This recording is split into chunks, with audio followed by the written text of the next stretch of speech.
Good evening, ladies and gentlemen, and welcome to the Polsky Theater for the Polsky Practical Personal Enrichment Series.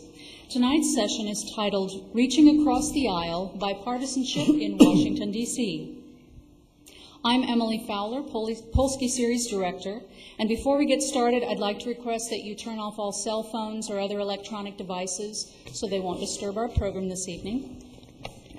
Thank you. Also, before we move ahead, I'd like to recognize our new president of Johnson County Community College. His name is Dr. Terry Calloway, and he's joining us for his first Polsky series this evening. Dr. Calloway.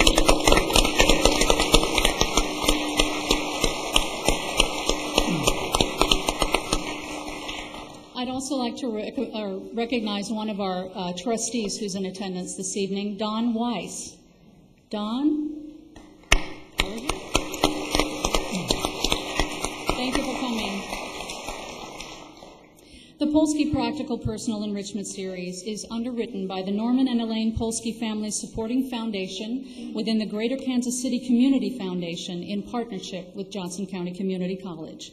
It includes topics which are not being offered anywhere else, where successful speakers share their knowledge to benefit you. Bless you.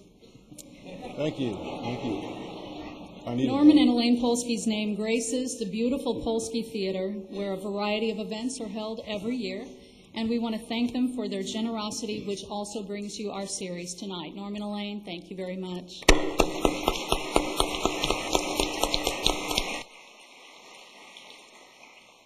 I'd like to take another moment to acknowledge Mundy and Yazdi Oriental Rugs for our rug on stage this evening, and to say thank you to our wonderful TV and Carlson Center production crews for their assistance. And now for the packet, which you were handed as you came in tonight.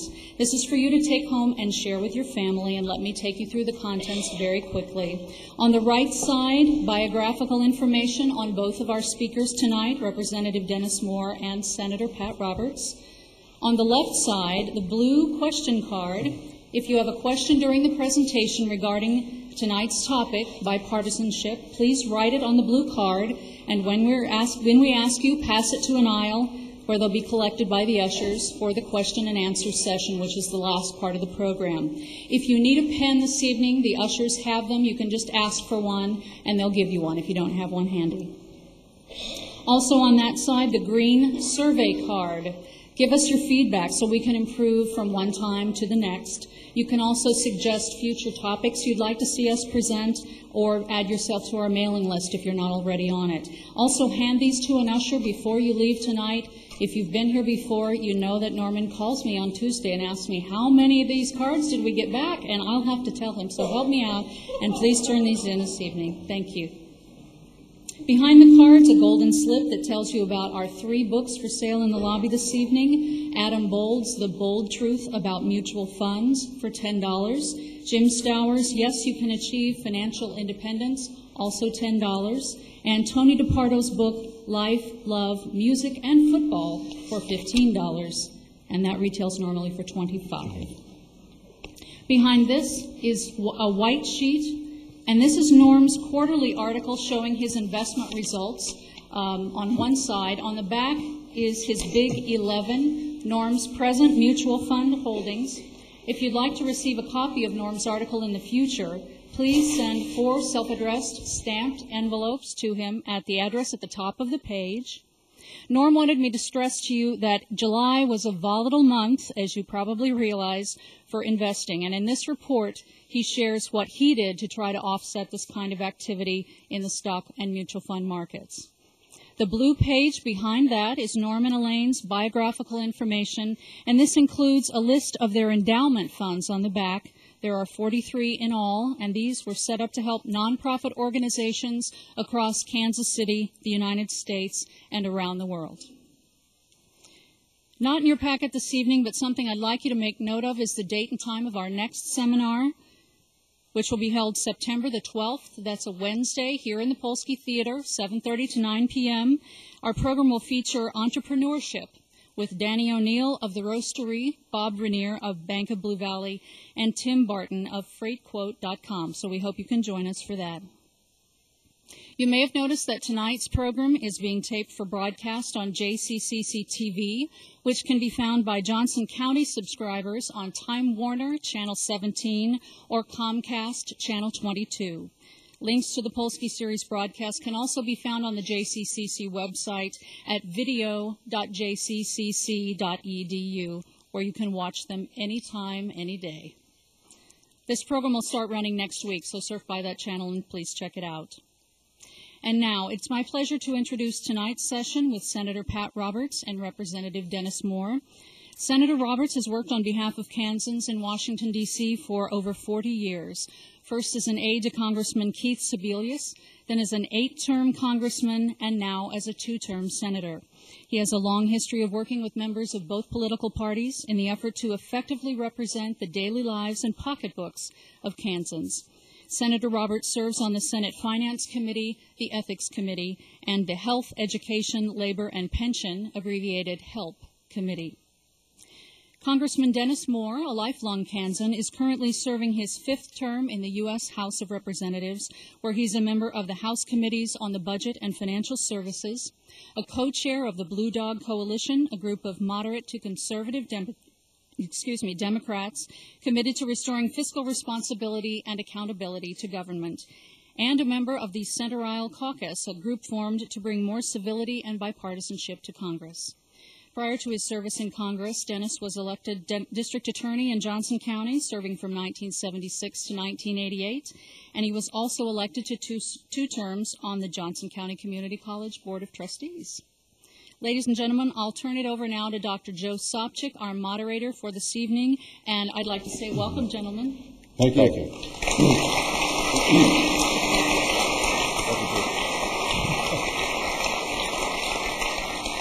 Thank you, Emily, and thank you, Senator and Congressman, for being here tonight. We really appreciate it. Tonight's format is not a debate. This is not a campaign stop, unless Congressman Moore has declared for the Senate, and I don't think that's happening. Okay. I'm not running for president either. That's good to know. I'm not either, by the way, but go ahead. This is not a primary. We're not in Iowa. But tonight is about listening and trying to learn what works and what doesn't work in Washington. It's about something that we so desperately need, the ability for both sides of the aisle to eliminate the aisle when it comes to getting something done in Washington. We're going to ask our two guests this evening to share stories, reflections, and observations about their careers in a partisan world. We're going to utilize a conversational format, and toward the end of the evening, we'll field questions from the audience that deal with the issue of bipartisanship. For those of you wanting more information about our guests, there will be resource tables outside after the event, and both of our guests will be making many more appearances throughout the month of August. And feel free to contact them for any more information. Now, according to this format, the so-called conversational format, we're going to start and ask both of you to say a few opening remarks. So, Senator, would you go first? I'll be happy to. First of all, I want to thank everybody in the audience for taking time out of your very valuable schedule. I know it's a hot summer August, but thank you so much for coming out. Senator Frank Carlson, one of my mentors and one of my godfathers in this business, he's the only man to serve us as a congressman and a governor and a senator, and he repeatedly said there are no self-made men or women in public office. It is your friends who make you what you are. I think if we could really reflect on that as we go about our daily business in Washington, where maybe things would be not so partisan or they would be more bipartisan. But thank you all for coming. I think that's a good indication. Norm, thank you so much for this. I truly appreciate it. Norm is a former Marine. There are no ex-Marines. I'm a former Marine. You're going to have to put up with that. Just live with it. And so, Semper Fidelis, my good friend. And thank you to my good friend Dennis, and who is a colleague, obviously, in the House, what we in the Senate call the lower body. We won't go into that. I already used that on you this afternoon. I stole the joke for him. He already told it on me this afternoon when we dedicated a bridge between Overland Park and Lenexa, right? At any rate, we had a good time. But I think perhaps what I can do, what I'm going to do is do what my staff told me to. It's always good to highlight the people who brought you to the dance, the people who mean so much to you in regards to public service, or the people that you sort of hold up there in a standard and say, gee, I hope I can emanate that example. Cliff Hope Sr., who was the congressman from the old 5th District. That's back when we had 6 members of Congress before all of the reapportionment. I knew him as a very young man. There was a time that a eulogy was given about Cliff after he passed away from a Democrat friend of his in the South that said that Cliff Hope Sr. could have run in any district in any part of America and be elected. Now stop and think about that, because there are a lot of districts that probably neither one of us could run in and win. But for Cliff Hope Sr., that was just simply the way he was. So he was a great example to me. Frank Carlson I've already mentioned, and Senator Frank, along with Dwight Eisenhower and Conrad Hilton and Dr. Billy Graham, started the Senate and the Washington series of prayer breakfasts. So that's the kind of person he was. Keith Sebelius. That's a good name today in Kansas politics, and it was a good name for me. I worked for him for 12 years. And Kathleen's father-in-law. And so basically, Keith, his main attribute was he liked people. And he knew the district. And I never saw him lose his temper. And Lord knows he had reason to do that. But I never saw him lose his temper. And then the efforts by Senator Bob Dole and Nancy Kasselbaum to work together for Kansas. Bob in his position as majority leader, and I was pleased to work with him a lot, and with Nancy, who was my predecessor in the Senate. Now, you may not agree with Nancy on each and every issue. I don't think that's possible for any member of the House or the Senate, but you never question her integrity. So those are my role models in regards to my personal example. I might give you another example of bipartisanship. Sally Thompson was my opponent in 1996. 3 months before this happened, we were in a debate, and there were tough issues, and we each had strong differences of opinion. 3 months later, I was on the floor of the Senate making her nomination to be the Assistant Secretary of Agriculture as requested by Dan Glickman. I remember a reporter asking, why did you do that? I even went to Dick Durbin and to Carol Moseley Brown, who were senators from Illinois, who had a hold on her because of another Republican who was being nominated for another position, and talked them into accepting Sally and this other person. And here I was on the floor making the nomination for my opponent only 3 months afterwards. And the reporter said, why did you do that? I said, she's from Kansas. It's pretty simple. If Dan wants her, if President Clinton wants her, if Bob Dole says it's okay, why, who am I to stand in the way? And she was most appreciative, and I know she did a good job down there. Working with somebody named Dennis Moore in behalf of the Sunflower Ammunition Plant Park, 2,000 acres. We have K-State. We have several governments involved. That park's going to be as big as Leawood, and we work together on that. It will become an entity. It will become something for our children and our grandchildren. Also, a child passport bill that we have together, and then we mentioned we just dedicated a bridge with a partnership with local and city government in between Overland Park and Lenexa. There isn't a month that goes by that this guy doesn't call me and say, hey, we've got a bill over here in the House. I'm sending it over to you. It's about this and so. What do you think? And I said, I'll get back to you. You know, we're a little stretched a little thinner over there in the Senate with all of our committees. By the way, I'm on the Ag Committee, too. I got to sort of toss that in. That wouldn't be fair not to say I wasn't on the Ag Committee. But having said that, Dennis is very innovative, and he's always seeking for that bipartisan approach, and so he gives me a call, which I truly appreciate. I think my highlight in regards to bipartisanship was a letter that I sent to a bureaucrat, who shall remain nameless, who was going to change the funding in the World Food Program and the Dole McGovern School Feeding Program over from the USDA to the AID department, the Agency for International Development. Sounds pretty good, bad idea. We wanted to keep it in the Department of Agriculture where we thought we could fully fund it, or at least to the extent that we could. This guy said, I'm sorry, but we've had a working group that has decided on behalf of the administration that this should go over to AID. And I said, well, I think we ought to have some hearings on that in the Ag Committee. I had to come up and explain it. He said, well, I'm not sure. It's probably too late for that. We'll probably make the decision in just another couple of days. And I said, well, perhaps you're having a little trouble if we cut out the money in the appropriation bill, for this program. He said, do you really think there's going to be an appropriation bill? And there wasn't. We were up against the deadline, and we passed another continuing resolution. That's not a good thing. I hope we don't do that this year. Well, he said, send me a memo, Senator. Well, that made me mad. So I went down and I got all 100 senators to sign a letter to this bird, or this gentleman, actually to his agency head, the head of AID and USDA, and him. All 100 senators saying it was a bad choice to move it from the USDA to AID. To the Democrats, I went up and said, listen, I can't tell you what's happening. These Republicans are trying to kill the McGovern-Dole program. Can you believe that?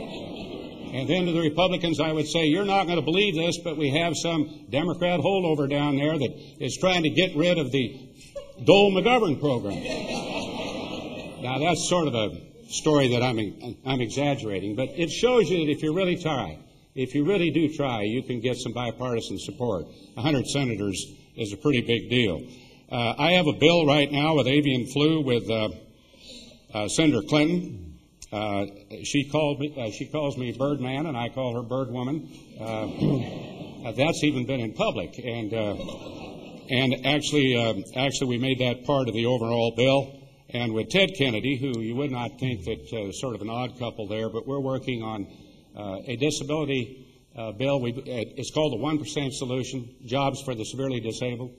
And both of us are working very hard to get that done, and hopefully we can work on that. We have a chance, and I was talking with Dennis about it, to pass the S-CHIP bill this year, Children's Insurance Program, extremely important program.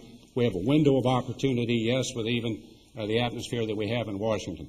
Now, like a typical senator, I have taken up too much of my time, and I'm going to yield to my colleague and ask him to proceed. Is that right, Joe? That's, although,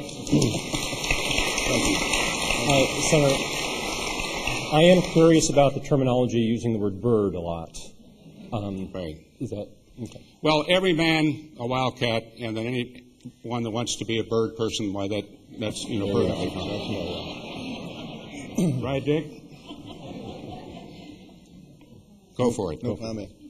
I'd like to thank Dr. Callaway, too, and welcome him to Johnson as new president of Johnson County Community College. Really happy to have him here. And Norman Lane Polsky, thank you for all you do, not only for this wonderful community college, probably one of the best in the whole country, but also what you do for our community. And let's give them one more round of applause.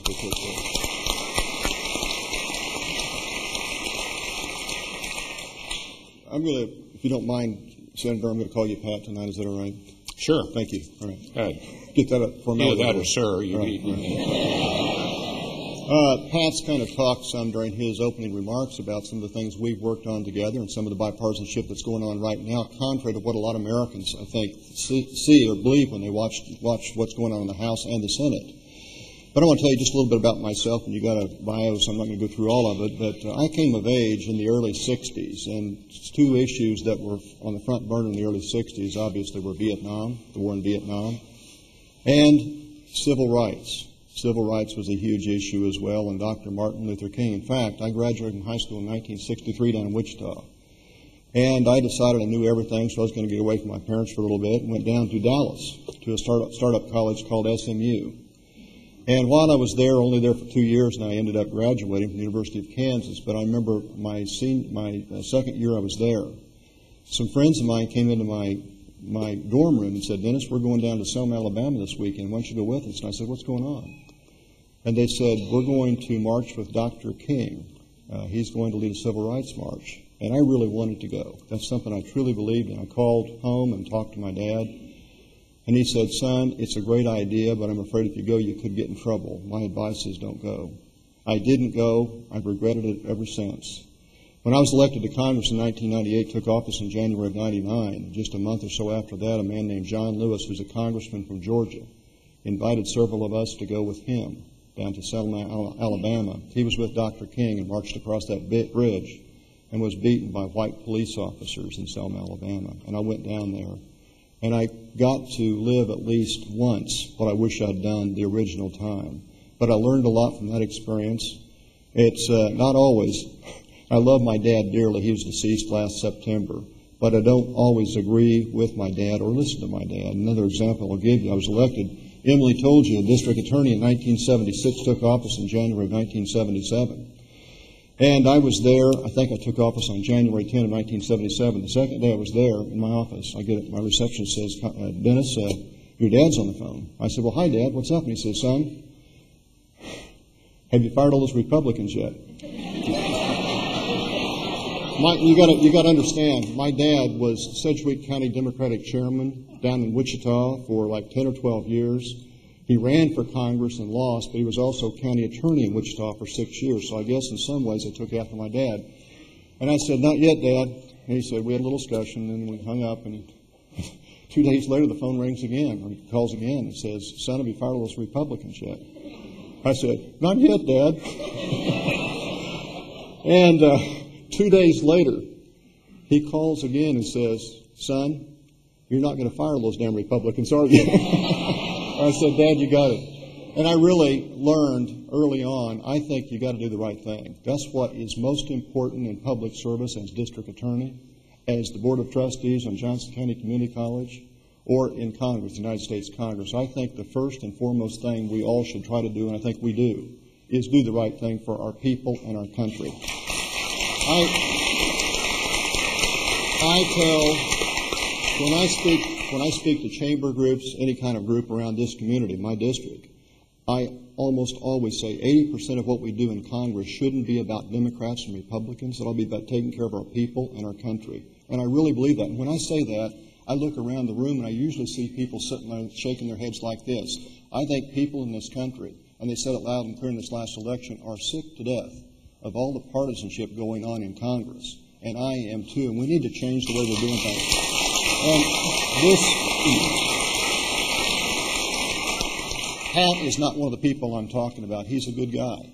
But I'm serious. I'm serious. There are people up there, and I tell people too, and I really mean this, 85% of the people in Congress, Democrats and Republicans, are good, decent, honorable people who want to do the right thing.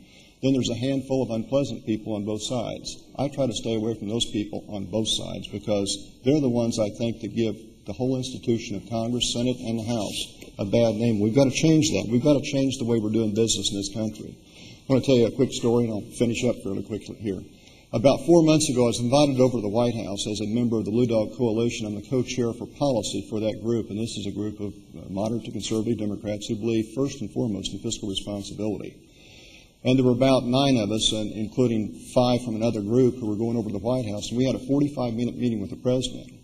And we decided to meet up in my office and get our game plan together before we went over there because 45 minutes is not a long time. We didn't want somebody taking all the time. So when it was my turn, we each had 2 minutes. And I said, Mr. President, I'm a year older than you are. I have 7.5 grandchildren, and we have mortgaged their future. I said, we need, as a government, to start living like most American families do within a budget. Right now, Mr. President, we have an $8.8 trillion national debt, and it's immoral to pass that on to our kids and grandkids.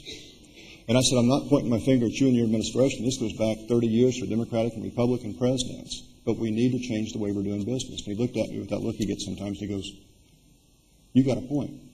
Well, I was hoping for a little more than that, but at least, but I got the acknowledgement. And we finished our conversation. Everybody spoke, and the president finished up. And when we were leaving, everybody got in line to say, thank you, Mr. President, for inviting us to the White House. And I shook hands with him and said, thank you, Mr. President. I really appreciate it. I hope this is not just the first and only, but the first of several meetings like this.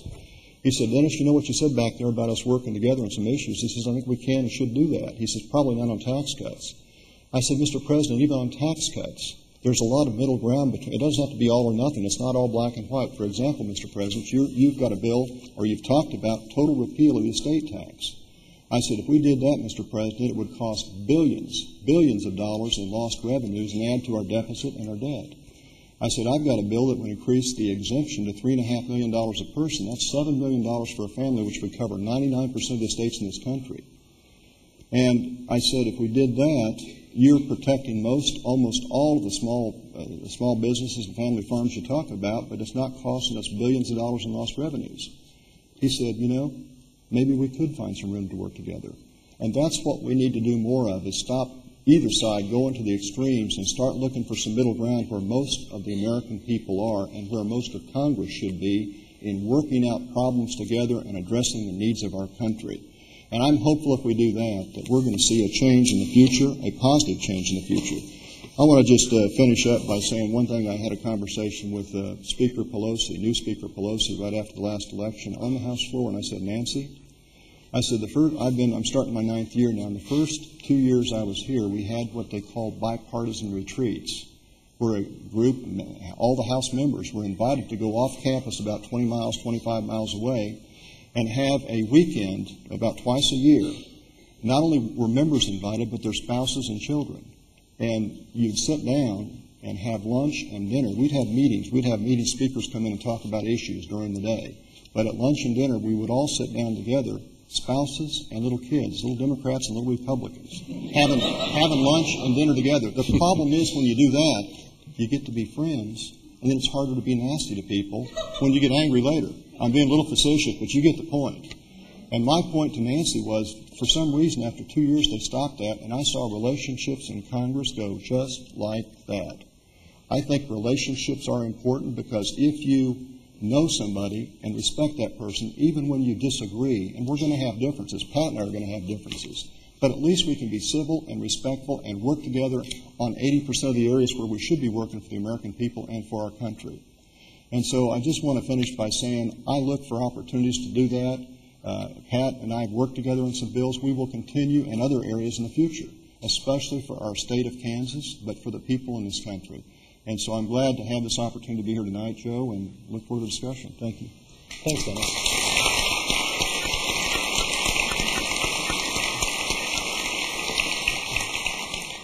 Dennis, you raised the issue of the president's role in getting legislation through, and both of you have served under different presidents, and Pat, you all the way back to 1966, so you've seen quite a spectrum of presidents. Could you kind of give us an overview of what can a president do to foster bipartisanship in the House, and what are some good examples from the past that presidents have done to? Sure. We're talking about the role of the president in the legislature and how the president can foster a spirit of bipartisanship. Sure. And considering the experience of both of our guests, they should be able to provide some pretty good insights into some of the past performance of presidents and how they differ. He's got more experience, but I have more insight. No, I'm kidding. It was a joke, Pat. It was a joke. I've told people over and over, if I were in a position to advise any president, Democratic or Republican, I would say, yes, sir, I'll try. I think we are. There we go. If I were in a position to advise any president, Democratic or Republican, I would say, Mr. President, at least 4 times a year, invite the opposition over to the White House and spend an hour with them. And my point is this. Again, I won't keep repeating this, but a lot of what we deal with shouldn't be about Republicans and Democrats. And I would, if I were the president or advising the president, I would try to get the opposition to sit down with me at least 3 or 4 times a year and say, we're going to have some honest differences between our parties and between our outlooks about politics and what happens in our country. But a lot of these issues should not be partisan at all. Let's find some middle ground and see where we can work together for the American people and for our country. And I think, and I want to take a little jab, I suppose, at this president and some others in the past who haven't done that. I told you I was invited over there, but for the first 6 years President Bush was in office, I was over there a few times, but it was only when he wanted my vote on a bill. And I'm saying to Democrats and Republican presidents, it would be in your advantage and our country's best interest if you would meet on a regular basis with the opposition and find out and explore where we can find areas where we can work together and do that for our people and our country. I would just hope the president would meet on a regular basis with his own party.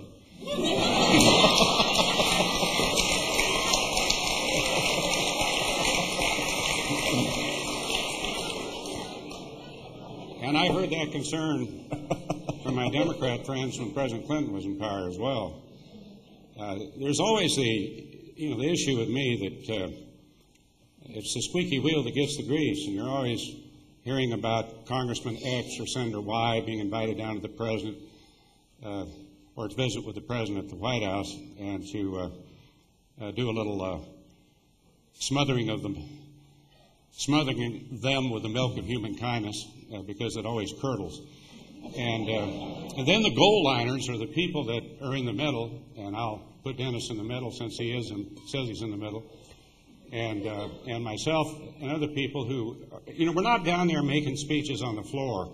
There are several kinds of members of Congress, and you've heard the old adage of the show horse and the workhorse, but I remember I belonged to the back rail gang in the House of Representatives. We knew everything because we shared the same prejudice, so we thought we were pretty smart. And we were back there on the back rail making comments that I can't repeat now, but we weren't down there on the floor making all these partisan speeches with the adjectives and adverbs that were simply not necessary. It seemed to me, however, that the President's advisors were always inviting those folks up because they were making a lot of headlines. I think the President is he has his own agenda, his own policy objectives, and goodness knows he or she is very, very busy. So on a regular basis, I don't know, but I do think on a basis that is very often, some bipartisan, and I've been to a lot of those because of my committee assignments, especially on armed services and intelligence, where the President did gather around 25 or 30 of us and truly listen. One thing about President Bush, he does listen. You might not, get that from the press, but that's at least my experience. President Clinton, as I recall, if there was ever a policy person, it was President Clinton. There's a big difference between Bush and Clinton and Bush and Reagan, and I could go back even further than that. President Reagan was always on time. We were always instructed not to mention politics. He wanted to hear about the policy issue, not politics. One time I did bring in a little bit of politics to it, didn't seem to mind too much. But at any rate, I thought that was very unusual. And they didn't call him the great communicator, for nothing. I remember I was one of the last holdouts on the largest tax increase at that particular time. That was the Reagan tax increase. A lot of people here probably wouldn't believe that. But that actually happened in 1981, $100 billion. And the deal was with Tip O'Neill and the Democrats that for every dollar of revenue we would bring in, we would cut spending by $3. Well, we got into recession, and you see what happened. But I can remember that I was one of five, and it finally awakened me that I was the only vote that he was after. All the rest of the guys were just show guys. And so the President would say, well, Bob, and how are you going to vote? And Bob Livingston said, well, Mr. President, I am with you. Well, it finally came to me, and he said, well, Pat, I really think we need the revenue to get this deficit down. Well, I sort of sold out, and I said, if you could explain this 10% withholding to my mother, I might change my mind. The next day, my mother and I were invited to the White House. And when I called her and I said, Mom, what are you doing tomorrow at 10 o'clock in the morning? And she says, well, nothing right now. What did you have in mind? You're in session. And I said, well, we're going down to the White House. And she says, what have you done? But he was a master at that, and that's when every vote counted. Bill Emerson, the late Bill Emerson, the great senator, and Joanne Emerson now serves in his place in Missouri in what they call the Boot Hill District. And Bill was voting right along with the rest of the Reagan robots, as we were called, but there were some differences from time to time, to be sure. And the President would even call right when we're voting, because it got down to that one vote counted. And one freshman congressman was just as important as the most important senator that ever existed. And so Bill was on the phone, or he wasn't on the phone, he was standing there, and he was going to vote against the President's position. I can't remember what it was. I happened to be for the President's position. Bill said, I'm not going to go down this road this time. Sure enough, the President calls him in the cloakroom. 6 minutes to go on the vote. I'm standing right there, and they said, the President's on the line for you, Congressman Emerson. He says, oh, God. So he picks up the phone, and he says, yes, Mr. President. Oh, thank you. Oh, the girls are fine. Yes, sir. Yes, sir.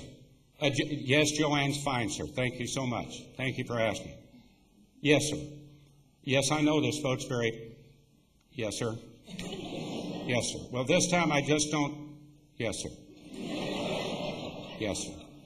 Well, I I'm afraid I can't be with you this time, Mr. President.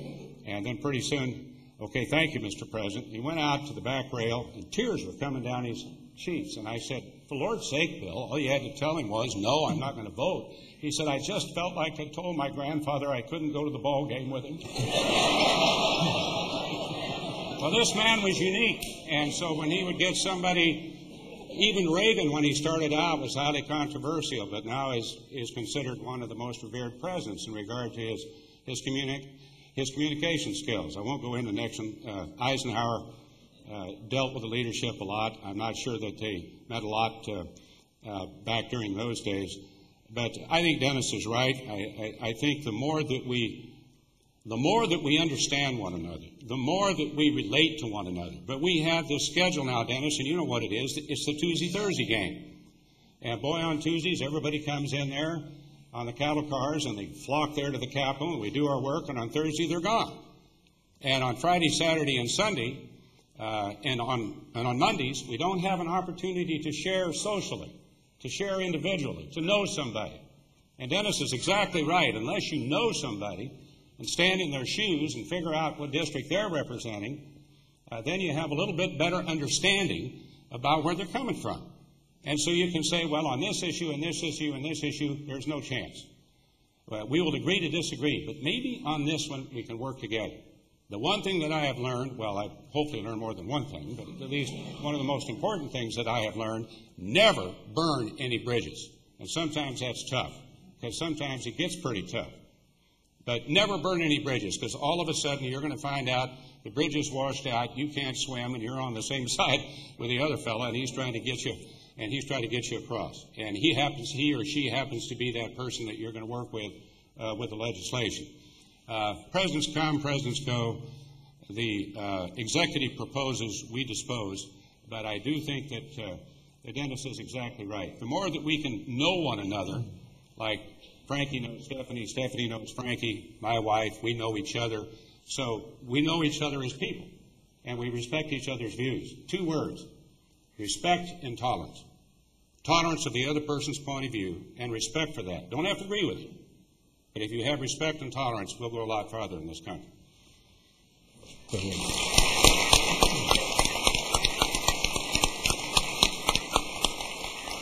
Senator, when did this Tuesday-Thursday club start? Can you identify the causes behind that?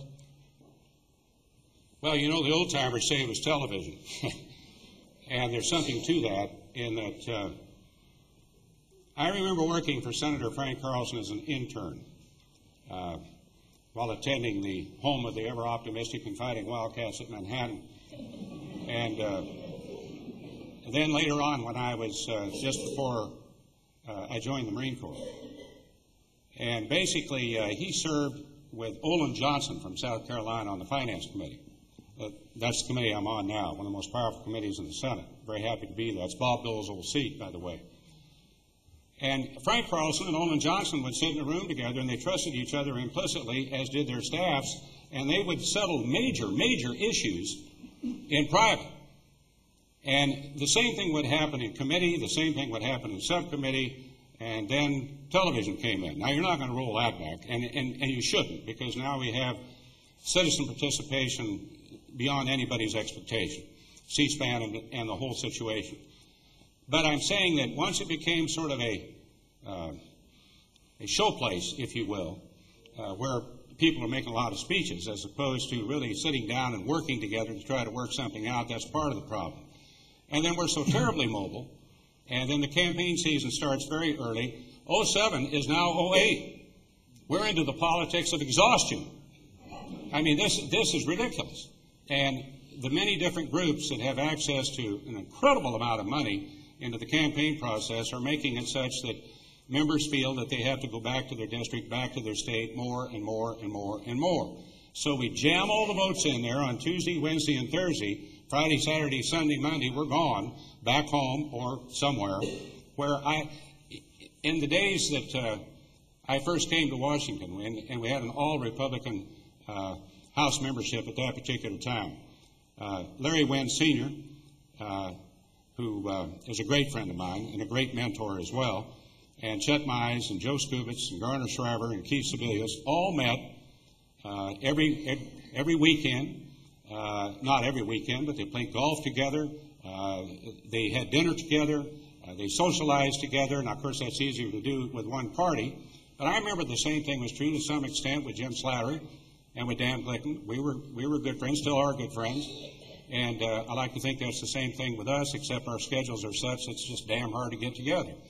If we could get to know each other a little bit better, we'd be a lot better off. But that's been evolving over a period of years. I think it really started to get more crucial probably in the 80s and 90s with the hectic schedule of Congress. Dennis, since you were elected in 98, have you seen any changes since then? Frankly, not very positive in terms of relationships and getting along, and Democrats and Republicans in Congress. As I said, when I went in, there was a proceeding going on called impeachment of President Clinton. And Pat mentioned interns. We don't have interns in our office. We now have sales associates because interns isn't. But I will say, relations. What are you laughing about? You know what I'm laughing about. Relationships are very, very, very important. And I belong to a group. It's a bipartisan group, and I was appointed to this in 2001. My first meeting as a new member of this group, called the NATO Parliamentary Assembly. We meet at least twice a year with our NATO allies, France, Germany, Italy, UK, either in Europe or in this country. And it's not a party. These are long days discussing national and international security and protecting our nation in Europe and our country here. And the interesting thing is when you get to know these people and you travel with Republicans and Democrats on these group meetings, you get to know your compatriots very, very well. And Joel Heffley, who is now no longer in Congress, but was a congressman for many, many years from Colorado. Joel plays the harmonica. I played the guitar. We'd sometimes take our instruments along on the plane and just play a little bit and get to know each other. And people seem to really enjoy that. My point is this, not just playing, but getting to know people, because then you can work together and have respect and want to get along even when you disagree with another person. And that's the key, I think, to trying to get back to a better, more civilized institution of Congress, is getting people where they'll listen to each other, and even when they have disagreements, and strong disagreements, at least show civility and respect to the other person and the other side. And if we do that, we're doing what's right again for our people and our country. I truly believe that. Dennis, when there's an election, and Pat, when there's an election, some of this political advertising is so downright dirty and mean-spirited. How can you walk away from that? How can you forgive and pretend that it never happened? Pat? No. That is tough. And I've had some ads run against me in the past that were very vicious, I thought vicious. And I tried to do the right thing and tried to respond not in kind when that happens. And I'm sure some people who were the subject of some of our ads didn't like those either. But I really want to always tell the truth in my ads and try to be fair in my ads. And I hope people will reciprocate and do the same thing with me. And I'm not naive. I've been around for a couple of years and been elected to a few different offices, so I understand that people get very intense in their competition to be elected. On the other hand, I still think we owe it to the people in our state, our county, or whomever we represent to do the right thing, and that is to be civil, respectful, and always honest when you're talking to the people you represent. Well, thank you. Fine.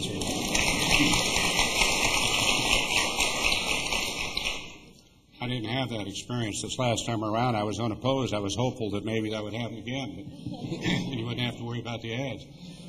But I think the whole thing has changed. I think there's been a dramatic shift in the political world, mainly because of the 527 groups, and you all know, I think, what we're talking about, these outside groups. And it could be from the right field bleachers or the left field bleachers or some kind of an ideological group that believes very strongly in an issue. And I understand that, only in America. And the Supreme Court now says you don't have to put a number up there and say, call this number to make your point. You just run the ad. And that's it's called the First Amendment. It's called freedom of speech. But surely we could find some way to make those expenditures transparent. Because at least it's been my experience that if somebody runs a very negative ad, I mean one that is really character assassination and is not factual, it's just not factual, just a very hateful ad. If it was transparent and you know where it was coming from and who was financing it, Kansans, the voters are way ahead of us, 6 jumps ahead of us. They know all about this. Most of them turn the doggone thing off. But it does make an impact. If that's all you're hearing 24/7, I'm afraid that's what we're going to be into on this election cycle. I hope not. But it seems to me that there has to be some way to bring those outside groups at least under the same umbrella of transparency as we have to have in regards to our campaign. Now, as far as I'm concerned, I'm going to have to stop and think about how many elections I've been through, but quite a few. And politics is not beanbag. It's tough business. When you are trying to say to people, here's my ideas, here's what I think is worthy of your support, and you're selling yourself, and you're selling the issue, and you're really talking about what you believe in, that gets, that's a very strong thing. You've got to want to do this more than anything else, or you shouldn't be campaigning. So I know that. But there's a difference between campaigning for the office and campaigning against somebody else. And I have always tried to campaign for the office. And I will start out when I officially announce, I'm in cycle, when I officially announce, well, I've already done that, haven't I? Never mind. That I will campaign for the office, and I will not campaign against anybody, but I do reserve the right to set the record straight. And again, with the two-party system in decline, quite frankly, and we have all the outside groups coming in, it's very difficult. You can be in the last throes of your campaign, and you can have an ad come on, you have no idea where it came from. And it could be an ad endorsing you. And you could say, I don't want that ad on there. And you could have a heck of a time find out where it comes from, who pulled those strings, and it could even be sort of like a double ad where somebody runs one in your behalf, but it really was somebody else trying to defeat you. So it's a very difficult environment out there. I don't know what the answer is, but I do know that transparency is certainly the right step, or the first step. Do both of you think that civility, bipartisanship is at an all-time low? Because when you talk to people, they'll say, oh, it was bad during this period, but it's nothing the way it is now. It's pretty bad now, and we saw the last 2 weeks, I think, Congress was in session before what they called the district for the August work period. And it really got pretty bad and heated, and I think part of the problem, frankly, is when the parties and the minority in the House are so closely divided, as they relatively are now, there's a lot more intense competition to win elections. And people resort to things they wouldn't ordinarily do, and that is unfortunate. Because, again, we should all be up there working for the people in our country. And that's what this is all about. And I appreciate what Pat said, too, because I try to follow exactly the same thing. I think it was at a very all-time low when I went in, or I thought it was at that time, relatively speaking, when President Clinton was under impeachment. Boy, there was just a lot of bitterness and anger going on at that time. And I think it may be worse now.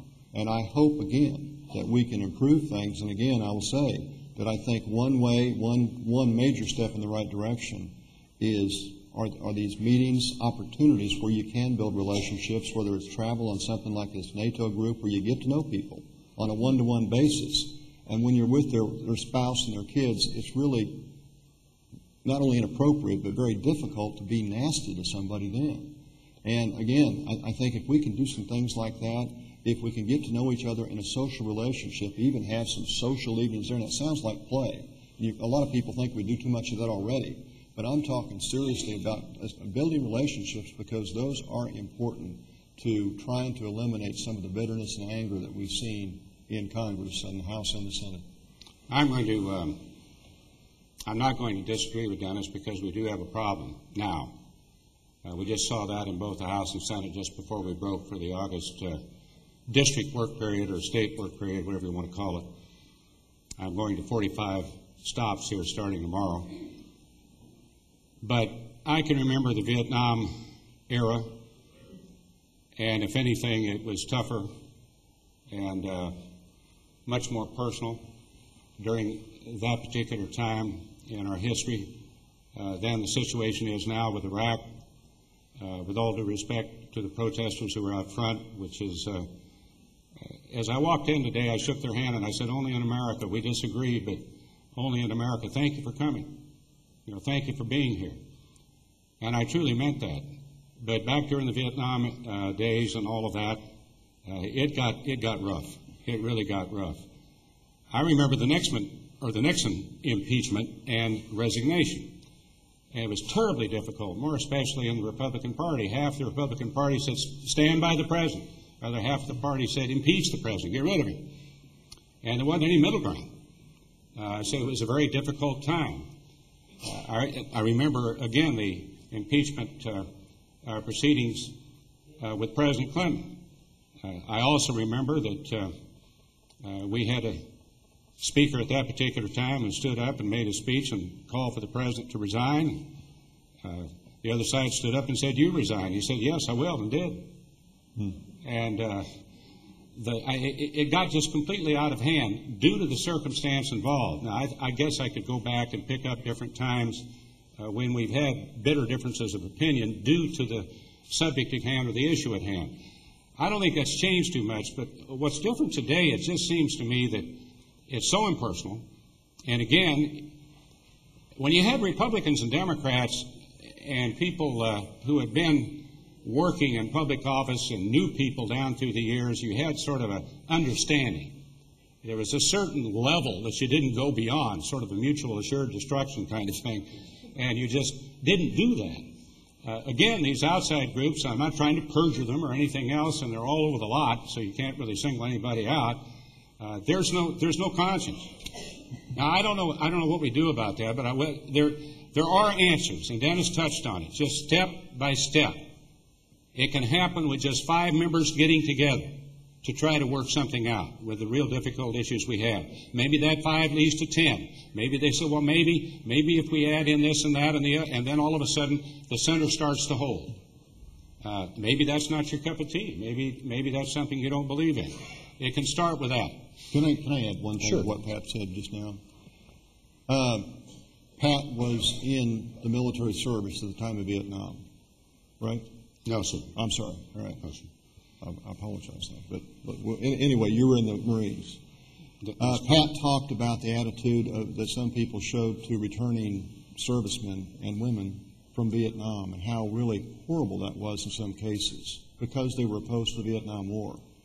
I think there's been a major change in attitude by the American public generally towards returning people who served in Iraq. And people can absolutely disagree with the policy of the President or Congress with regard to Iraq, but I think they still respect and honor the people who serve our country because they're there by order of the Commander-in-Chief, not necessarily because they asked to be there. I did a bill, and I looked for opportunities, especially before this change in the last election, I looked for opportunities always to work across the aisle with Republicans because, frankly, that's the only way you get legislation passed when you're in the minority. And I filed a bill when I heard about what I couldn't believe was a death gratuity that was paid to the family of service members who were killed in combat of $12,000. This was about 2 years ago. And I didn't believe it at first. I had my staff check, and in fact it was true.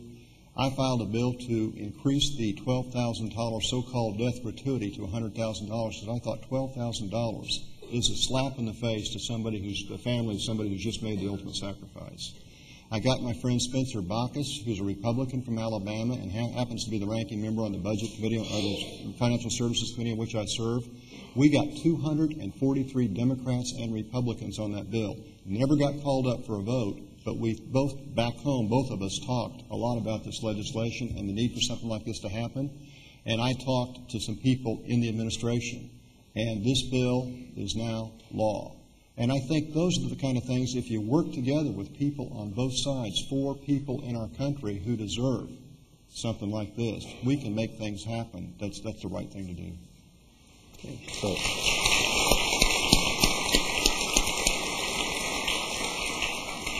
I see many of you are filling out your blue question cards, so please pass those. Christy, Emily, some of the Vol Stars are picking those up, and we'll start with those in a few minutes. One last question. both of you have served in the majority party and the minority party. And I would presume it'd be preferable to be in the majority party. But what's your recollections of that, and what's your point of view? Well, I can pick that up right away. I've been in the minority, the long-suffering minority in the House of Representatives, the 40 years, what we call the Death Valley days. And you mean we're all riding through Death Valley? That's exactly right, and a lot of us didn't make it. But that was the '94 revolution, and suddenly I became chairman of the House Agriculture Committee. And then that was due a lot in part to, I think, a Democrat Party that had sort of lost touch, had become too arrogant.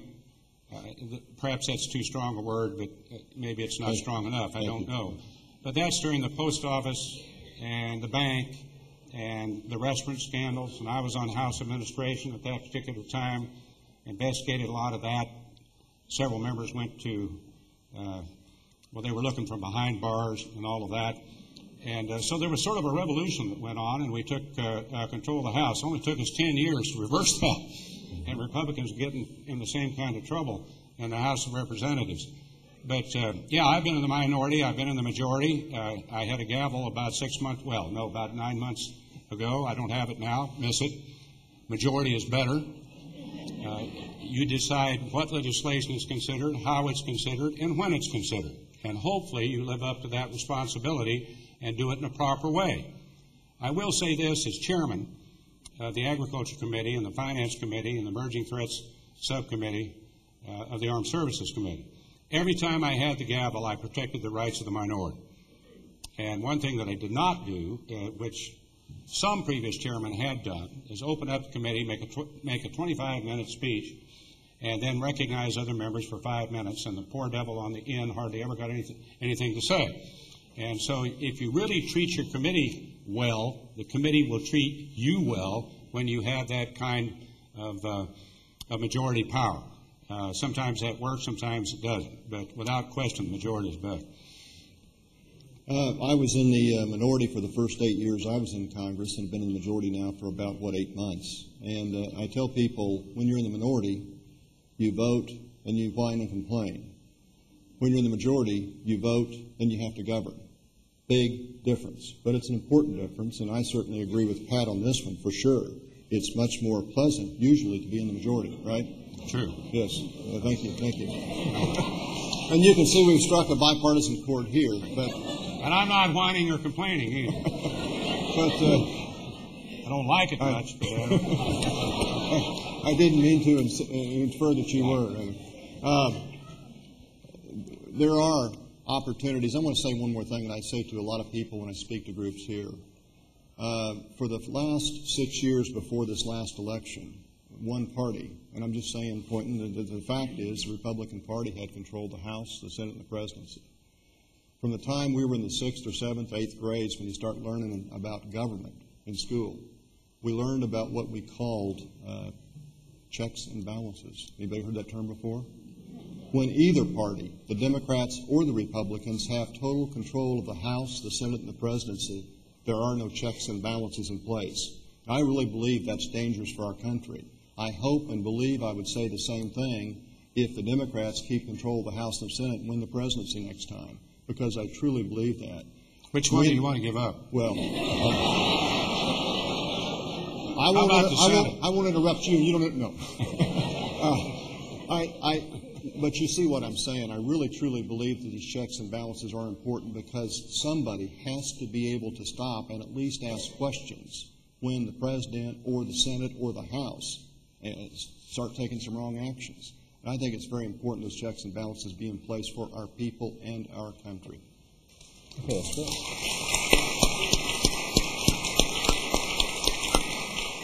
Another question. Okay, I think we're going to start with a few questions here from the audience. And I know Emily is putting those together backstage. But I do have a couple here that were turned in advance. Could I see it? No. Dennis, Congressman Moore? Yes. Dennis is fine. The rumor is that Denny and the Doodahs will be the warm-up act for Elton John in the new Sprint Center. Is there any truth to that? I'm sorry, I can't comment. Yeah. Quick story here. A couple of years ago, we, Pat, and a lady named Kathleen and I were at this thing that Pat mentioned in his opening remarks, the ceremony whereby the federal government was transferring to the state control over between 1,000 and 2,000 acres, the sunflower ammunition plant, which was used to manufacture ammunition back during World War II. We were all up in the speaker stand. We were all supposed to speak.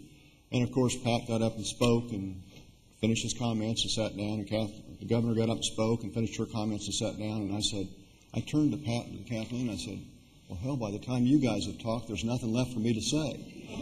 And Pat said, Dennis, there had been a warm-up. There had been kind of an act over there, a little band playing before we all got up on the stage. And Pat said, why don't you grab that guitar and do a song? And I said, I will if you will, Pat. And I said, Kathleen, she says, I will too. And we did This Land Is Your Land. And I'll tell you what, a picture made the front page of the Metro section of the Kansas City Star, and nobody remembers what they said at all.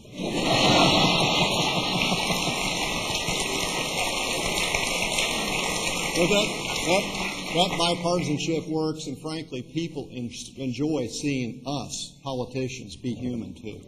Well, I would just say that the song "This Land Is Your Land," fit the part. We didn't have to say much more. Absolutely. Senator Roberts. Yes, sir. Pat, this is another hard-hitting question. Will Ron Prince have the Wildcats ready to play this season? Objection, Your Honor. That's a fait accompli, without question. And if they can just throw to the tight end a little bit more, that's sort of a joke between some of my friends who... I sort of am an assistant coach with John Weefall, jumping John Weefall, as I call him. But at any rate, and I'm always trying to call the plays. And I don't have very good patience with referees. So I also referee the ball game and coach the ball game and cheer for the Wildcats and cheer for the Jayhawks, obviously, when they're not playing the Wildcats. And but at any rate, we'll be prepared. I don't know about that first game. I asked Ron Prince, in behalf of the Wildcat Nation, why we're playing Auburn, a top 5 team, in the first game. He indicated that was because we're playing Texas in the fourth game.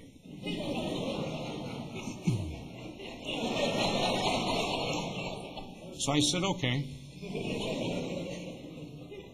Let me point out that my 2 girls went to KU. Okay. Everybody says that Everybody knows that I bleed purple, and but I work with Chancellor Hemingway, and I work with the University of Kansas. It's a great institution, and my girls went to KU. I couldn't write those checks. I stopped, and I gave them to Frankie, and she wrote them right away, and said, But we're all Kansas, right? That's right, we're all Kansas. Okay. This question deserves to be read. It says, asked by a 10-year-old. So we want to honor that. And you may have addressed this a little bit, but it's another opportunity to kind of repeat some of that. What is your position on smear campaigns? I think we have addressed that issue as far as we both talked earlier about campaigns, and we think a responsibility to be truthful with the American people, or the people in our district, and certainly the people in the state that we serve, and try to not look at another person and point out what their faults, what their weaknesses may be, but talk about our own strengths, and that's the way we should. I think that's what most American people want to see, too, in campaigns, is what are you going to do for our state, what are you going to do for our country, and not just take cheap shots or low blows at the opposition. I think if you read a lot of polls today, people say we're headed in the wrong direction. The president's polling, everybody knows about that. He's in the 30s. What do you mean? Whether he is approved or not approved. Oh. And what the heck was that? I was about to point out that Congress has a 14% approval rating. We're not much better by any means. But let's quit smearing. This gets so tiresome. ad after ad after ad. I am, as I said, it's the politics of exhaustion. The primaries are moved up. It just gets to be a situation where it worries me that a whole generation of Americans are being turned off about being partners in government. And if we don't have partners in government and people who believe in us in order to find answers to their daily lives and pocketbook problems and challenges, we're going to lose a whole generation of folks in regards to their real confidence in government. So an answer to, where is that 10-year-old? Right there. Bless your heart for that, for that question. She's 11. Let's get a big sponge, and let's get a bunch of cleaning equipment and a mop, and we'll clean up the smear, and so everybody can see everything that's going on. And again, campaign for the office. Make the candidate tell you what they're going to do for America, for Kansas, for their individual life, not what the other person is doing wrong. And if we do that, we'll be a lot better off. Great question.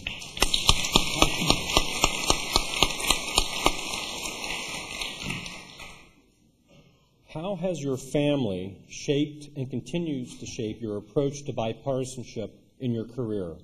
Has it had a big influence? I told you my dad had a lot of impact on me, but not as far as it comes to bipartisanship. I really loved and respected my dad. He was a dear, dear man and taught me a whole lot. But we had some differences, and bipartisanship was one of them. But my wife, I talked to my other family members, and I think we are all in agreement with what the Senator just said, that we have to come together and understand that we've got to start talking about positives and not just trying to put other people down. That doesn't solve any problems. That doesn't help our country. And if we go on the right track and try to take a higher road and talk about what we want to do for our district, for our state, or for our country, and not just try to put down the other person, I think we'll all be better off. Well, the biggest influence in my life was my father, who was the national chairman of the Republican Party under Eisenhower, had served as state chairman and worked for quite a few governors in the state of Kansas, and joined the Marine Corps at 42 during World War II. I've never known a man with more integrity. Obviously was a Republican, but felt very comfortable working with people across the aisle. And there was an understanding after 5 o'clock or after 6 o'clock or whatever it was, or after the election, really, that you worked together for Kansas. The classic example was McDill Huck Boyd, who was our national committeeman, and John Montgomery, Senior, not the one who does such an able job now in Junction City. He was the Democrat national committeeman. They were the best of friends, and understood that. My mother always said that we should approach all problems and politics on a fair, untrammeled, and bipartisan basis, and vote for the straight Republican ticket. Your mom and my dad would have gotten along well Exactly. together, I think. But she was a great influence too, because she was a dear, dear lady. Now my kids, my young adults, David helped me in my campaign in '96, and campaigns are tough on kids. This young 10-year-old over here really hit the nail on the head. When you smear a candidate, I can't tell you how that affects your family. And it's really tough on families. I think people, if they really stop and think about that, maybe that would be, part of the answer. But he's in Washington. He's a consultant. He's now 35 years old and went to K-State and is a fine young man, despite that. And so I'm very proud of him. My daughter, Ashley, I'm extremely proud of. She works for the World Food Program, now as a contractor, but worked for 5, 6, 7 years in Rome. And she's the one who went to KU? She's the one that went to KU. And basically, and I don't know if I would call her my raging liberal, but she's certainly raging. And bless her heart, she has been to countries, and she would call me and she'd tell me what countries, I'd say, now, Ashley, where are you going? And she said, Daddy, they say it's safe. I said, where are you going? Well, I'm going to Afghanistan. And I said, no, you were not. She says, Daddy can't do anything about it. I said, I can have you fired.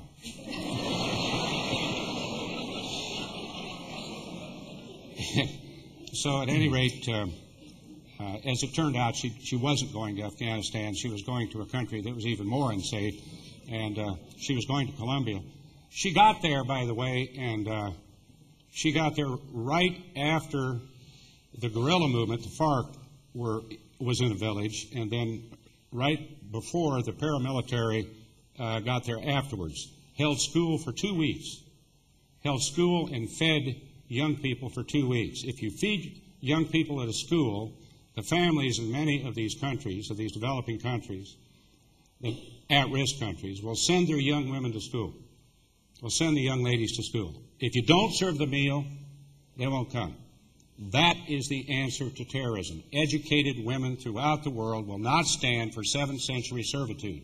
That's why this food program and the McGovern-Dole program is so terribly important.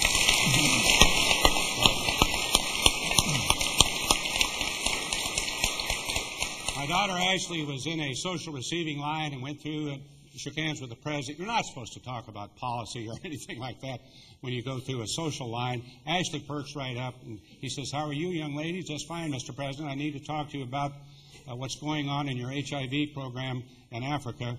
There are some things that we really need to get straight on that. And Frank and I would like that. And so she talked to Michael Gerson, and they had a good talk. The president said, ever talk to Michael Gerson? So my daughter's having an impact. My youngest daughter is Ann Wesley. She's out in Denver, married, and is the events planner for the Denver Law School. And so I'm glad I have one child west of the Mississippi, way out there in the mountains.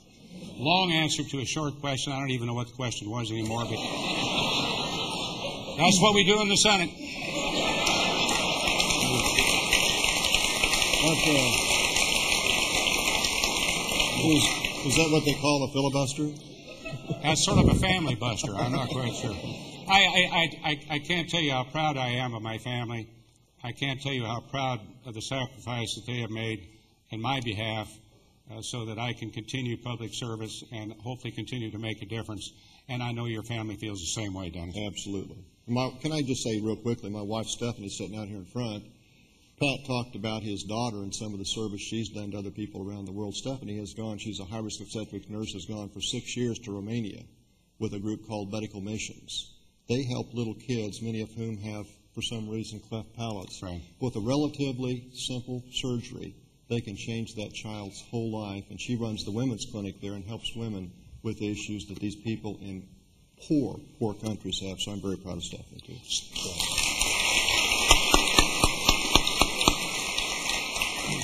Maybe if we let the spouses and the kids run the place for about a year, we'd be in better shape.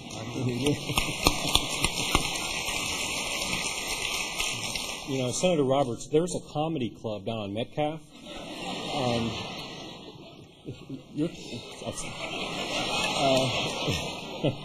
I don't get it, but go ahead. Joe. Chad, you didn't say that this was going to be. Joe. Okay. Okay. Now this. I'm trying to protect my Republican friend here. That's very good. There are a lot of questions in here are about energy, about the energy policies of the country, and also a common theme seems to be one where people just can't understand why we can't fix certain issues. This specific question is, why can't we find a bipartisan solution to solving our energy problems? And if we were to do this, would it help us counter the terrorist threat? May I start? Certainly. Do you mind? The answer is yes. Absolutely. I mentioned my conversation with the president. That was during the 2-minute little exchange that we had. When I was leaving, everybody walked by and said, "Thank you, Mr. President, for having us over," and I kind of mentioned that. When we were walking out, I was the last one to walk out, and I was walking out, and I said, "Mr. President, you have an opportunity to make yourself a hero, not only to the people in our country, but to the world." He said, "Well, how's that?" I said, "Mr. President, you recall back about 30 years ago, there was a guy named Jimmy Carter one night talking to the American people on television about the long lines to the gas pumps and the energy crisis we were having then. And he said, we need a comprehensive solution to this energy problem and not just not just drilling, not just one thing, but a comprehensive solution. And I said, a few months later, the lines at the gas pumps went down, and every adult American got attention deficit disorder and forgot about what he had said, which was the right thing to do. And I said, if you would get a bipartisan group of members of Congress and senators, a small group, and some people who are experts in this area to come up with a comprehensive plan that doesn't just try to drill our way out of this problem, but come at this from 40 different angles and put together a comprehensive plan and set a goal, 10 years, set a goal for the American people and say, we're going to get people, the best minds in this country, to come together, including some in Congress, and come up with a solution that talks about hybrids, renewables, alternatives, all kinds of different solutions to this energy problem. I said, we could, as a nation, dramatically reduce our dependence on foreign oil by, say, at least 2/3. Set a goal. We could do it. We have the brain power and the ingenuity in this country to do it if you just set a goal. He said, that's a pretty good idea. Let me look at that. Well, I hope we do something like that, because we need, as a nation, to do that. Right now, our dependence on foreign oil is a substantial threat to our security as a nation.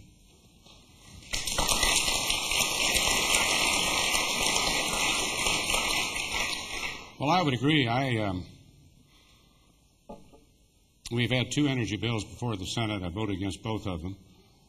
I don't think those energy bills will produce one more drop of energy, whether it be in the fossil fuel arena or even renewable energy. We have a situation where in the oil-producing states, they're very worried about people wanting to tax them for maybe wind power that might not work down there, and it gets very parochial. It's like the Agriculture Committee. We divide up according to geography and commodities, and we just seen a farm bill passed in the House of Representatives. First one that's never been passed by the Agriculture Committee, passed by different other groups. We're going to have to see if we can't do a little better in the Senate. And I think that's one of the problems with the energy bill, because you have people like myself who say, yes, I think we need more drilling, more exploration for the fossil fuels that we know that we're going to have for the immediate future. Long term, we're going to explore every other opportunity, whether it's clean coal or liquid coal or solar or wind or renewable energy. Now, renewable energy has been the biggest thing to hit rural America since the railroads. We have 8 ethanol plants in Kansas, 2 biodiesel plants on the way. On the other side of it has raised the price of grain to the extent that some of our cowboys don't really, they really wonder about it. You don't want to do one thing in agriculture at the expense of another segment of agriculture. But still, it has been a tremendous impact on America, and I think it represents an exciting future. I hope we do this step by step. I hope we don't get into mandatory. I hope we get into voluntary and tax incentives to accomplish these kinds of things, regardless of what source of energy that we're about. I might say that I may have given the impression that I am not for ethanol. Yes, I am for ethanol. I realize that in the world of Iowa and the world of Nebraska, Kansas, ethanol is somewhat of a religion. I sit down with Chuck Grassley every morning and have a glass of ethanol, and hell, he's my leader on the Finance Committee. You got to do something to at least get his attention. And it'll warm you right up, by the way, if you want to take a go. But I think it isn't just... I went down to the Antarctic with Ted Stevens, 31 nations down there doing valuable scientific work. I looked in the ice corridors, 9,000 feet of ice at the South Pole. Yes, for the last 20, 25 years, we have gone through serious global warming. I came back convinced that I ought to be at least a spokesman to agriculture. Quit saying that there isn't global warming. Don't say it's a big problem, say it's a challenge. And then let's put agriculture on the right side of that challenge, and we got into carbon sequestration. All that means is carbon in the air bad, carbon in the ground good. There's a lot of different things we can do the way we farm today, and we have done those things that'll help us out. So there's a lot of different ways and opportunities we can approach the energy problem, but again, you've got a lot of parochial interests. The key will be what Dennis said is see if you can compromise, at least to the extent that one doesn't feel they are being aggrieved by the other. Thank you. Now, here's a question that pertains to something that does have bipartisan support. One legislative activity that has a lot of bipartisan support is earmarks. When will Johnson County Community College get one? Now, the question is, how much longer is this going to be? How much longer is this going to be allowed to go on? You mean that there are no earmarks for the college, or how much longer the earmarks are going to go on? The latter. The latter. Yeah. One person's earmark is another person's very valuable addition to the budget for a very worthwhile project. How many out here think that the federal money that both Dennis and I worked on and earmarked, if you will, for the bridge between Overland Park and Lenexa is a nasty old earmark and we shouldn't have done that? Hands? Oh. It's like people who come into my office, and I know they come into Dennis's office, and they say, when we talk about how tight the budget is, and wonderful programs for people, programs that have worked, programs that I've worked for, but the budget just doesn't account for the increase that we need, Senator, and so really I know that we have to balance the budget and work on this terrible deficit that we have. But you see, my program's a little different. My program is really an investment in people, or whatever program that you're talking about. And basis in total, that's what we're talking about. Now we have, I think, a move afoot in the Congress where we can at least provide full transparency. You've done that, I know, in the House. We have not done that yet in the Senate. I think it is coming. And I think gone are the days that you're going to see the bridges to nowhere or the rainforest in Iowa, so on and so forth. I think the transparency is needed. If you have transparency, there isn't an earmark that I have tried to work for. Well, let me draw another example. We just dedicated the Lewis and Clark Center at Fort Leavenworth. That's the intellectual center of the Army. They are doing work there at Fort Leavenworth, which is really the University of the Army, teaching doctrine that will save lives and that in the future will provide the Army the wherewithal and the military capability to provide our national security. It's $150 million for the Lewis and Clark Center. It is the finest learning center in the United States. And I helped dedicate that because I'm very proud of quite frankly, the federal funds that went into that building. Did the Department of Defense recommend that and put it in the budget? No. Did I put it in as an earmark with the help of Ted Stevens and Danny Inouye, the chairman and the ranking member of the Appropriations Committee? Yes. Did the Department of Defense know that I was going to do that with the help of Ted and Danny? Yes. So they were complicit in this as well.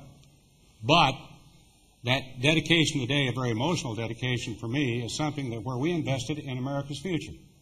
So before we get into classifying all earmarks as bad, we have to be selective at least, and we have to be transparent. And I can say that without any hesitation, I know that whatever Dennis and I work together on, whatever Dennis works on in regards to that kind of thing, I think it will be for the benefit of the people of Kansas and will stand the light of scrutiny. Well, let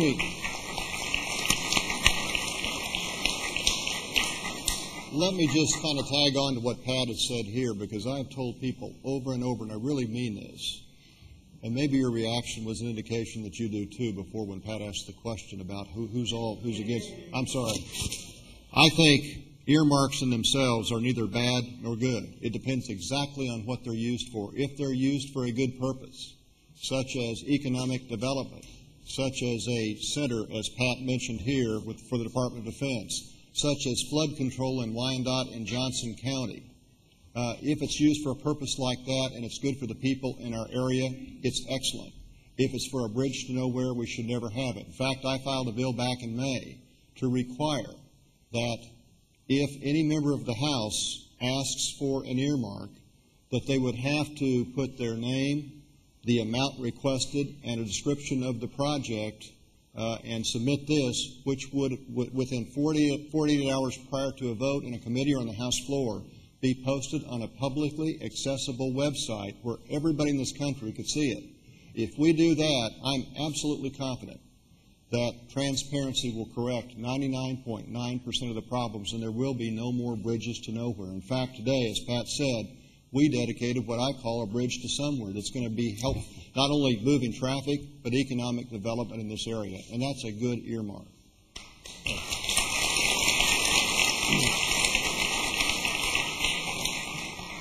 There are a lot of questions in here about health care, and most of them are extremely passionate. And I want to read you a couple of these. Sure. What is your bipartisan solution to our broken health care system? Note, the U.S. is 41st in the world in terms of longevity because of our lack of quality, affordable health care. And then this one is single-spaced on both sides of the card. And it closes, when will Democrats and Republicans together take the responsibility entrusted to them in the United States Constitution to protect all American people and mandate national health insurance, or not health insurance, but health care for all Americans? Could you spend a few minutes just addressing bipartisan solutions? May I start? Since, very quickly, because we're running out of time, I think. I've got two bills right now. There are no simple solutions to this problem, just like the energy problem. It's going to take, coming at this from several different directions, I think we're going to address this as a nation and help provide what our people deserve in this country. One is S-CHIP that Pat mentioned earlier, the state health insurance program. He supported it in the Senate. I support it in the House. I'm concerned the President said he's going to veto it because of some of the funding the President didn't want in that. But my concern is this. We need that program. It serves millions of low-income kids who have no opportunity for health care if they don't have this S-CHIP program. Number two, I have a bill right now that I think, and it's bipartisan. Paul, I'm just blanking right now. He's the ranking member of the Budget Committee from Illinois. Paul and I filed this bill that would establish what they call a health information technology program and banks, like trusts around the country, where an individual, any person in this auditorium could put electronic medical records and make that available.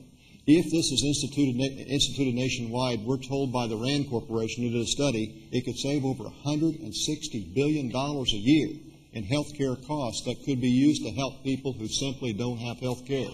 It's the right thing to do. It would reduce medical errors, and it would improve medical care for people in our country. Those are just two examples of where we can start. It's not a comprehensive cure for the health care program right now. It's not a comprehensive thing, but it's one of several different parts that we can put together in this puzzle and provide the health care that the American people deserve. I want to go on S-CHIP, or the CHIP program, the Children's Health Insurance Program. I'm on the Finance Committee. I'm part of the coalition that carefully crafted compromise where we feel there's never enough money that you really would like to have, but we feel it is a reasonable amount. And it puts an end to this practice of 16 states, through waivers granted by this administration, by the way, to allow adults to get onto this program, and to allow states like New York to put the level at 400% of poverty. With a family of 4, that's $81,000. So you're going to get a children's health insurance program given to adults that have an income of $81,000 that are going to get a hit by the AMT tax.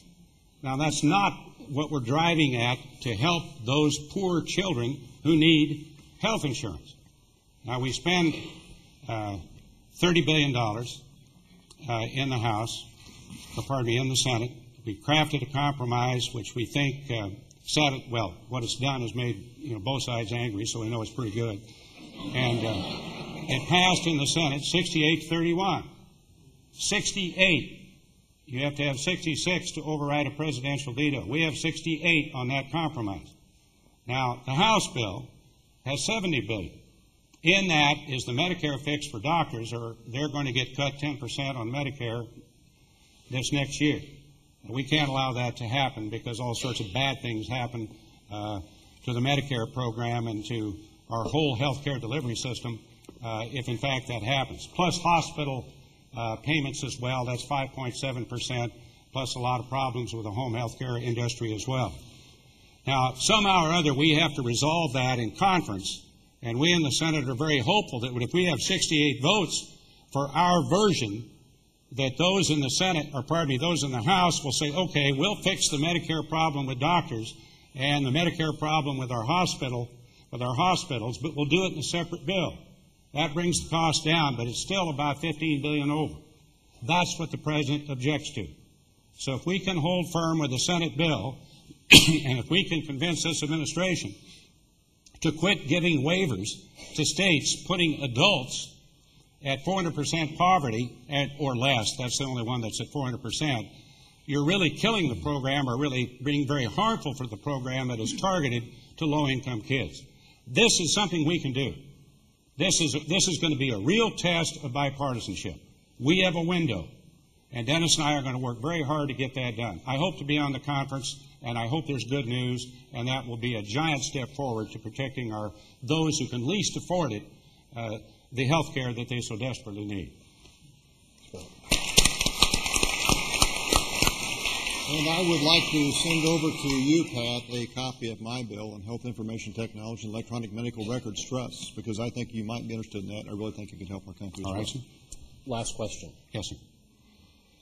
Have you ever supported a political candidate of the opposing party? Ever? Well,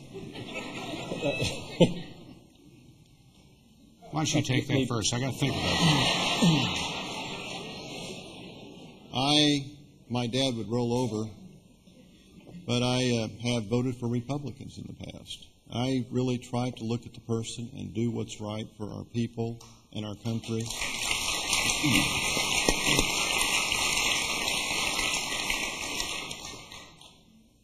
My turn? Well, Dennis, I solicit your vote.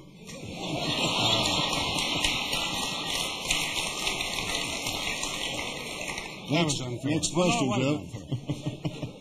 I usually get more Democrat votes than the Democrat, but that's just the way it's been. I've been very fortunate, and certainly hope to be again. I'm trying to think in public office. I could think of several occasions, but obviously, as the past chairman of the Intelligence Committee, all that information is classified. We can't get into it.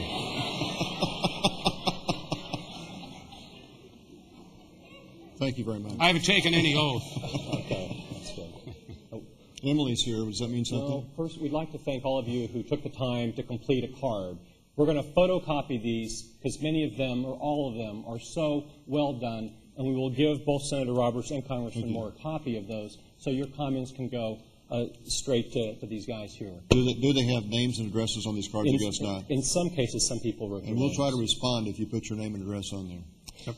And also, we'd like to thank the Congressman and the Senator for taking the time tonight and responding to these questions and also sharing with us some of their stories about what goes on in Washington and how we can make things better. So thank you very much. Thank you.